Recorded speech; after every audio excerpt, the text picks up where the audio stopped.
So, from a legal perspective, there is no universal definition of emergency. Emergency is a difficult concept because it sits at the boundaries of the law. So the law is about predicting the future, being able to grant public authorities the powers that they need to address any possible scenario. Well, sometimes, however, we are not able to predict anything that can happen with the law. So some circumstances might occur for which public authorities do not have in the ordinary law the powers that they need.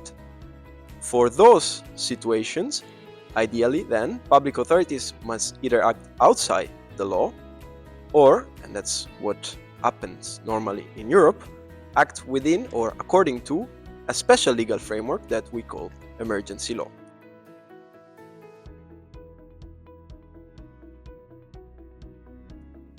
Well, emergencies usually start at the national level in particular countries. Think, for example, of the COVID pandemic. In Europe, it first started in countries like Italy, and then it spread around elsewhere. Or the sudden influx of migrants. It happens in particular countries. So the emergency is, first of all, a national phenomenon. But often it then appears that, individual countries cannot sufficiently deal with them.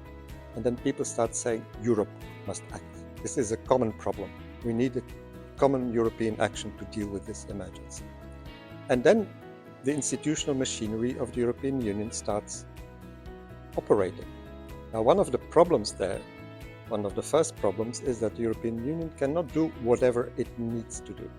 There's no general power to do anything useful. There has to be a basis in the treaties saying the EU can do this or that. A task for lawyers often to say, okay, what can we do? Which provision in the European treaties will allow us to deal with the pandemic or with mass migration or with climate change? And then, only then, when that is possible, then the European Union can start acting.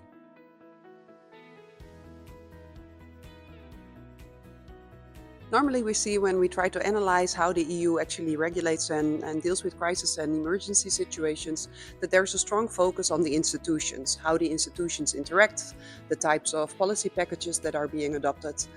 But I would like to stress the importance of actually also looking at the individuals involved. It's the individuals working in these EU institutions that actually have to decide when confronted with emergency situations. And obviously, emergency situations, to a large extent, are embedded with radical uncertainty. And how do these individuals actually decide in the face of uncertainty? How to decide when not knowing what the outcome or potential consequences of a pandemic will be? And who knows how the conflict in Ukraine will actually further develop?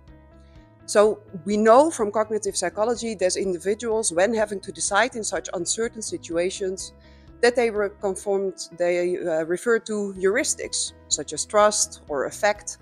And this very much influences how they actually decide. And we know also that different individuals score differently in the face of how tolerant they actually are for uncertainty. And we know, for example, that conservative white male are the most risk-taking individuals. They are prone to not very much being tolerant, or they are very tolerant to uncertainty.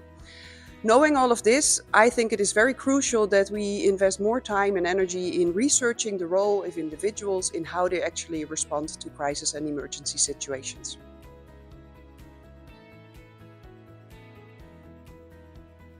In the future, we will further research this very important topic on crisis and emergencies in European integration. We will proceed the activities with regular guest lectures from different speakers, from different disciplines involving law and political science. And the highlight will be every year a special workshop on a particular subject. We first had the first workshop last year, working on the question of how do we define crisis and emergencies from the different perspectives of disciplines such as law and political science. And now we move over in 2026 to the internal policy, so a sectoral view on internal policies such as the economic and monetary policy, public health and internal markets, and rule of law and democracy questions. And in a final workshop, 2027, we will look into the external dimension of crisis. So which impact does crisis and emergencies have on the interplay between internal and external policies? We will continuously update on these events.